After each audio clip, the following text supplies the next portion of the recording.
At least 6 separate wildfires still burning on that island. A West Michigan native was evacuated as they watched their now hometown on Maui go up in flames. News 8's Megan Bunchman spoke with the woman's mother, who continues to wait by her phone for daily updates. And she joins us now with their story. Megan. Well, GRCC graduate Kaylee Orr fell in love with Hawaii during her cooking internship years ago on the island, and she loved it so much that she returned to Hawaii and married a local. And now tonight, her mother, Maria Orr, sat down with us, News 8, to share the scary reality that her daughter, son-in-law, and grandkids are now living. As Maui wildfires continue to destroy the history, beauty, and lives of the Hawaiian people, Maria Orr desperately waits by her phone in Kentwood to learn of any news from her daughter, son-in-law, and 2 grandkids. It was heartbreaking. Just seeing their daughter, who was getting in the car and saying she didn't want to die. So that was really heartbreaking to see that, and her not knowing. Orr's daughter, Kaylee, moved to Hawaii a decade ago. She and her husband work in hospitality, but were forced to drop everything late Tuesday night as the fire moved closer to their townhome in Lahaina. Oh my gosh.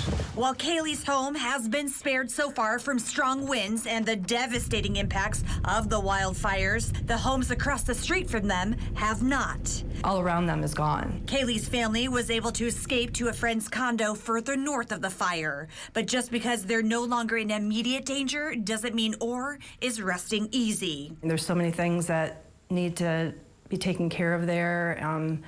I mean, they don't have jobs now. I mean, no tourists. I mean, they're sending all the tourists off the island. And I mean, when she works at a hotel that has tourists. And while Orr has raised more than $16,000 already to help support her daughter and their family via GoFundMe, it's just been overwhelming, the support, because I know that you're fine.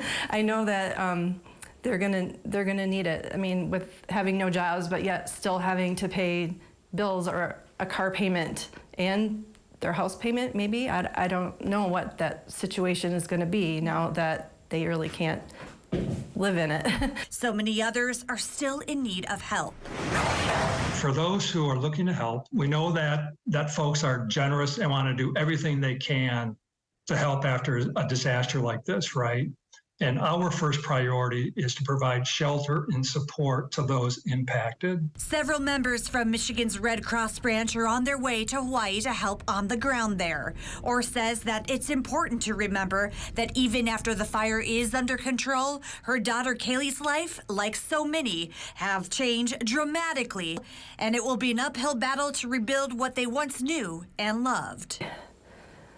Yeah, there's just so many unknowns right now, and so I just thought if we can help ease that stress of them having to worry about how am I going to pay this payment, or get some food that we need, or diapers for Kylo.